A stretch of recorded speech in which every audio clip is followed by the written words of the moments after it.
The truth will set you free.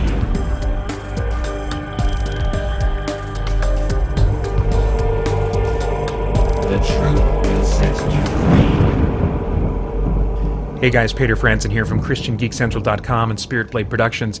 If you were to go back through my earliest content for Christian Geeks made in the mid to late 2000s you'd probably find me talking about the importance of intentionality during the Christmas season. I found nostalgic things to be without substance and without purpose, and I tended to avoid elements of the Christmas season that were sweet and sappy in favor of more sober and contemplative elements of Christmas.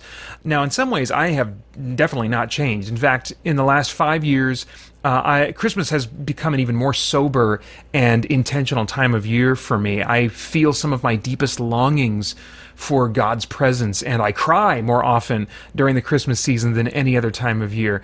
But I've also been increasingly incorporating a spiritually intentional embracing of nostalgia.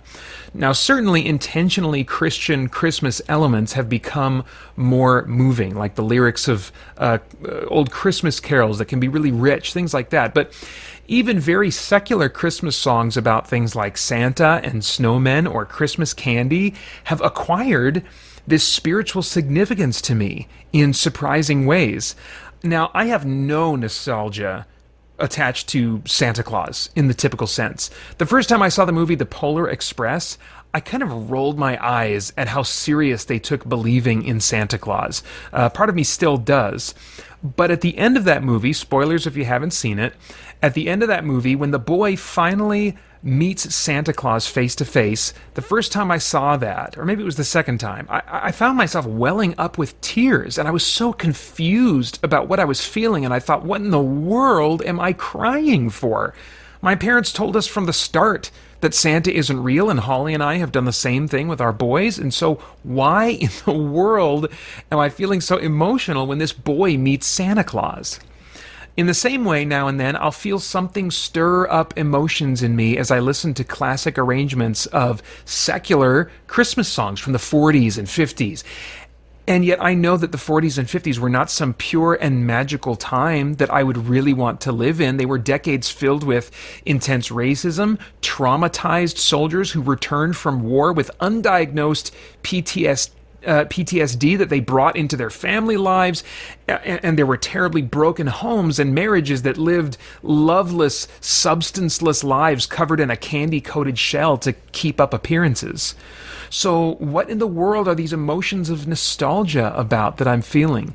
Well, in the case of the boy meeting Santa Claus in the Polar Express, I realized as I thought about it that what I was actually connecting with was the idea of finally seeing and experiencing something wonderful that at times I almost don't dare to believe could be true because of how jaded I am and how dark life can be sometimes. Now, some atheists have unfairly compared belief in God to belief in Santa Claus. I say unfairly both because of the comparative evidence involved in each case and the logical inconsistencies in their argument and the misuse of philosophical terms that also tend to surface when making that comparison. That said, our faith is challenged by the fact that we can't visually see God in front of us every day, or any day, really.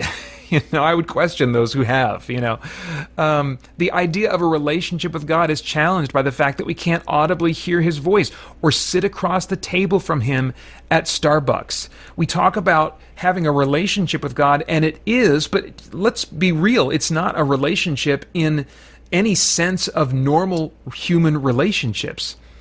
As Christians, Jesus has graciously given us right standing with God, and yet we are not able to stand in a room with God in a normal sense. We long for our incomplete reunion with him to be made complete. We wait for what John described in Revelation chapter 21, verse 3. He says in the ESV, "And I heard a loud voice from the throne saying, 'Behold, the dwelling place of God is with man.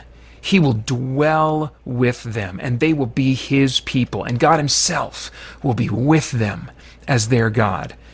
And so this boy's experience in the Polar Express of finally seeing this wonderful person face to face who personifies unconditional love, whom he's only seen in his mind's eye, and who for so long he didn't dare believe in because of how much life had disappointed him and hurt him. Seeing his jaded doubt melt away as he finally met the one he had wanted to meet for so long, it was that element that spoke to the longing I feel every day, the longing to end this era of pain and lonely separation from God. Similarly, I realized that when cheesy secular Christmas songs about snowmen and candy and all these things, conjure images of really a fictional bygone era filled with only happiness and love, I realized I'm often deeply moved because I'm reminded of my own longing for a world free of pain and filled with only happiness, which is what these songs kind of paint a picture of.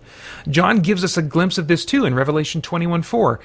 He says, "He will wipe away every tear from their eyes, and death shall be no more. Neither shall there be mourning, nor crying, nor pain any more, for the former things have passed away."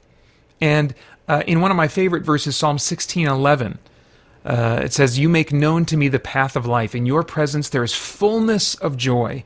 At your right hand are pleasures forevermore."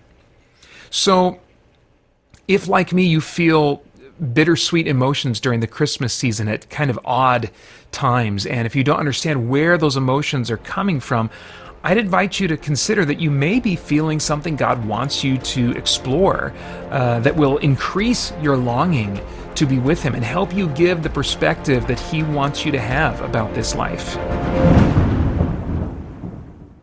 If you'd like some help finding a good church in your area, I would love to help you do that if I can.